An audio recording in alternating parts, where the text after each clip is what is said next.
So you want to drink ayahuasca, but you still have some concerns. It could be about safety, physical, but also emotional safety. It could be about the ceremony itself. Will you have control? Will you go crazy? But also after the ceremony, how will you be taken care of?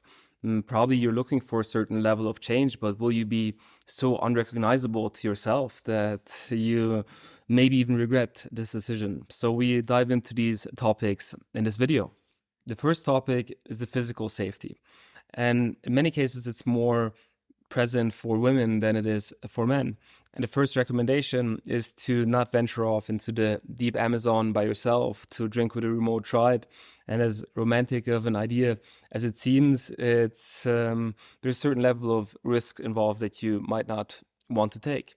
The next is to ask for recommendations from friends, from family, from people that you know who have been to an ayahuasca retreat and had a good experience, because they can tell firsthand, yes, the facilitators were amazing, they took very good care of us, people had powerful experiences. So that's a good source of information.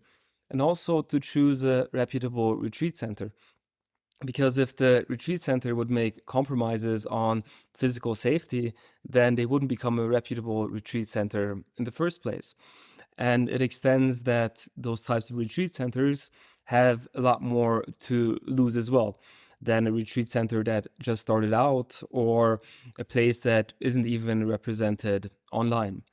And then it extends over to, being medically cleared to drink ayahuasca, to not have any psychiatric conditions, to not take antidepressant medications, to have a strong heart, to not have epilepsy. So that's the first layer, physical safety.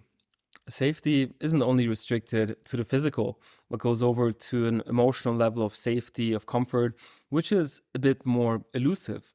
But you want to be listened to, you want to be understood. And I believe it starts with the first conversation with the retreat center. Do you feel like you're just a number, or do the people really care about you and your story? And feel free to have conversations with multiple retreat centers, and wherever you feel the best, that's probably the place where it is best for you to drink ayahuasca. Other things to consider is how many participants are in a retreat. You're going to have a lot different of an experience with 10 participants or with 50 participants. And it also extends to the ratio of facilitators to participants as well, because you want to have that level of personalized attention, not just in the ceremony, but also before and after the ceremonies as well.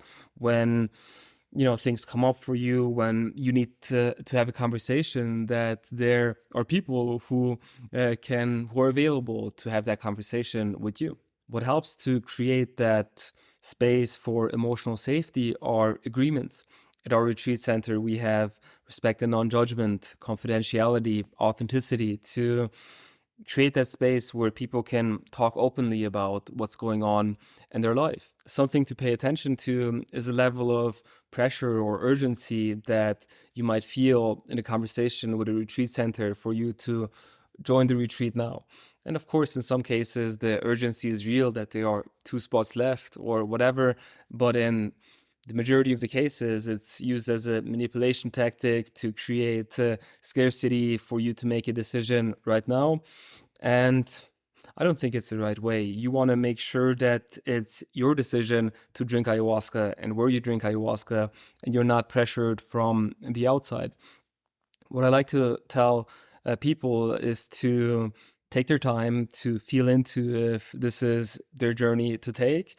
But I also encourage them to take a decision, because in most cases, if you don't make a decision, you're going to end up not drinking ayahuasca.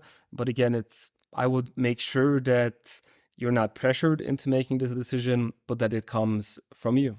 Let's move to the topic of how will you be supported in the ceremony.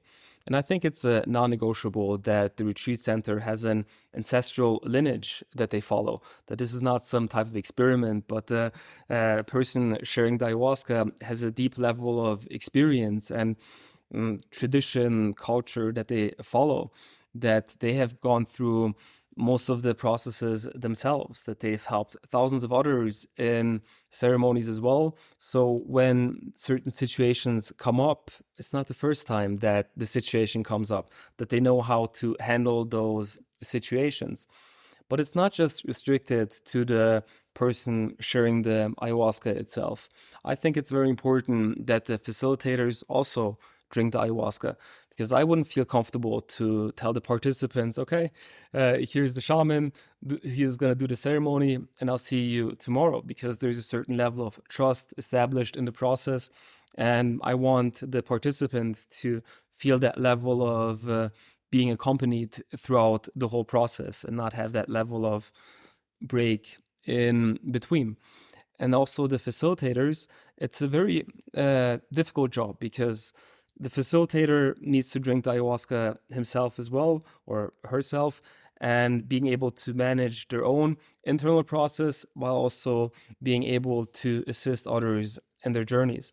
In some ayahuasca retreat centers, it's more that they have some volunteers to help out, but it's not really that helpful, because either they don't drink the ayahuasca, but then they don't have that level of knowledge and experience what the person really needs, or they drink the ayahuasca and in many cases are too caught up in their own process that they cannot help others. So make sure that there is a strong team with a deep level of knowledge supporting you throughout your ceremonies. The next big topic is about losing control and not going crazy in a ceremony.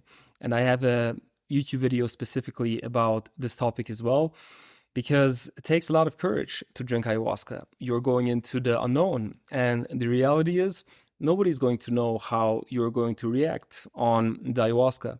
But what I tell people or promise them is that we take good care of them and that we help them in whatever way is necessary in their ceremony.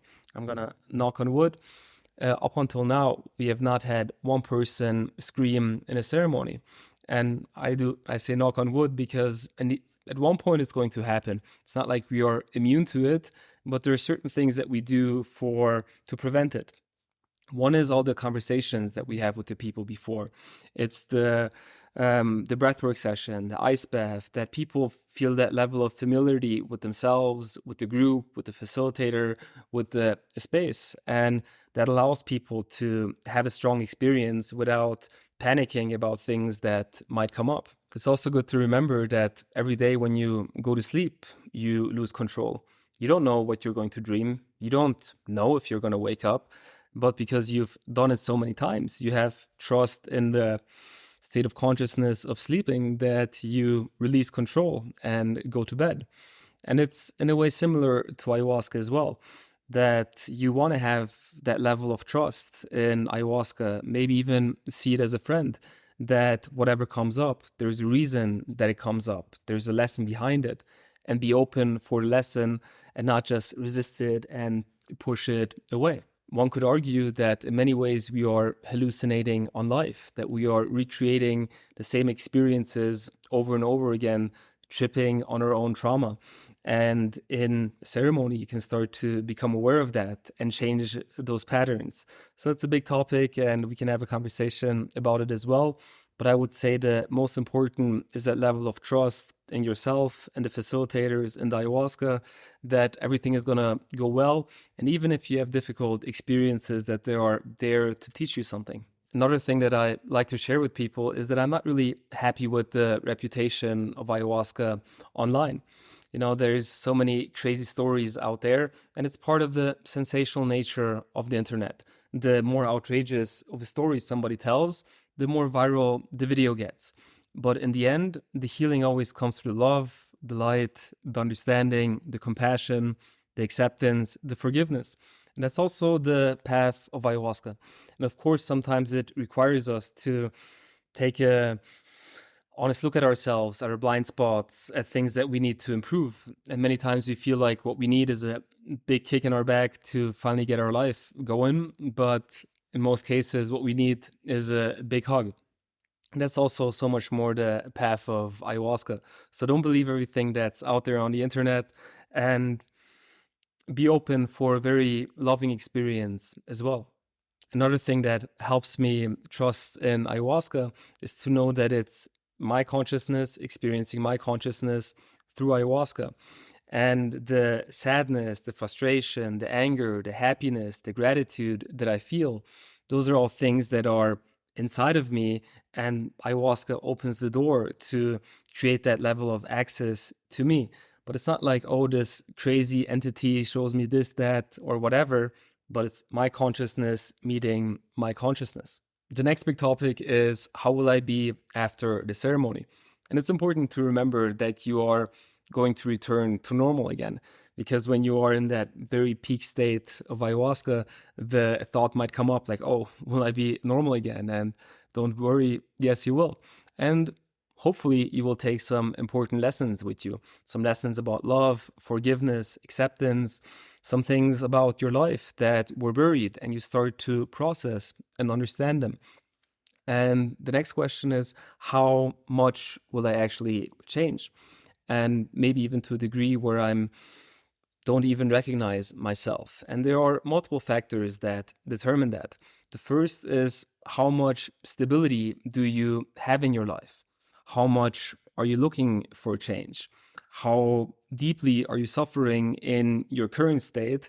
Because, in many cases, the suffering is a cause for pain as well. But know that if you have that level of stability in your life, it's unlikely that you make a 180-degree shift and throw everything away and just live a different life, because that's not what ayahuasca is about. Ayahuasca is there to help you live a better life. And in the fewest cases, it requires you to change 180 degrees. Just by moving a couple of things within 3 months, within 6 months, you will be a lot different as well. And in the end, it's not like ayahuasca told you this and then you need to live your life that way. It's about you connecting with yourself, taking the lessons that you need to take with you, and how open are you to change? How much do you want to change? How much energy, effort do you put into the new person that you want to create for yourself? That's going to determine the level of impact that the ayahuasca ceremony will have on you. Certain changes that are observable in people who drink ayahuasca is that they start to become more human in some sense, more compassionate towards themselves, more compassionate towards others, wanting to be closer to people. Another is that people are becoming more authentically themselves, not doing things because their parents are telling them or because of expectations from society, but because what is it in yourself that you want to develop, and connecting with your intuition, with your authenticity, and living a life based on that. It is also possible that ayahuasca triggers a crisis, and it usually happens with people who are very unhappy in their life and that they're not aware of it. Maybe because they're taking a lot of pills, smoking a lot to suppress all the things that they don't want to see in their life. And then they drink ayahuasca and they start to become aware, like, hey, I'm not living the life I want to live. I'm just like living to the expectations of others. I'm not having the type of relationships that I want to have. And it can be challenging to look at the truth and the difficulties of life. But that level of truth and difficulty can also be the catalyst for change, for being understanding, like, hold on a second. Yes, my life is not good in many areas, and I want to improve, to have that level of harmony within. So it can be that a certain level of crisis happens, but for the people who have experienced that, after a while they say like, hey, I wouldn't wish it on anybody else, but it was exactly what I needed at that time to change my life. And I wasn't aware that my life needed that change, but it's the best thing that could have happened to me. Because ayahuasca can bring a lot of change into your life, it's important that the retreat center also provides certain levels of guidelines for you. For example, what we do is an ayahuasca integration seminar. We share about what to expect, what to do, what not to do after your ayahuasca retreat, how to have the difficult conversations to resolve certain personal topics in your life, We also give people tools that they can start to use to connect with themselves, whether it's the breath work, meditation, ice bath, that you find tools that you can not just do in the retreat itself, but you can bring to your day-to-day life to regulate your nervous system, to connect with yourself, to be on the path. Apart from these tools, these seminars, we also have a lot of sharing circles to help people understand their experience, to help give the right impulses to people. And we also offer integration coaching separately from the retreat package as well. But for people who feel like they need an ongoing support, the possibility is there as well. At Ayahuasca Retreat Guacamayo, we work very hard to create the ideal situation for people to experience themselves through ayahuasca. And it starts with the small group sizes with a maximum of 12 people. We might bump that up to 15, but maintain a great facilitator to participant ratio of 1:4, 1:5. So you get the personalized attention that you deserve, with a lot of sharing circle conversations before the ceremonies, after the ceremonies, the additional healing modalities that you get to experience here at the retreat, but also can take home with you to regulate your nervous system. A breathtaking location here in Colombia where ayahuasca is also legal, which is very important. Then affordable options with shared accommodation with 2 to 4 people in one room, or private accommodation with a private bathroom if that's something that you prefer. And it's not just me saying like, hey, this is a great place. Over 100 5-star reviews confirm that people feel very safe having strong experiences here, experiencing a deep level of transformation. So if you are ready to take the next step and come to an ayahuasca retreat, let's schedule a call, let's have a conversation, and I'm looking forward to meeting you.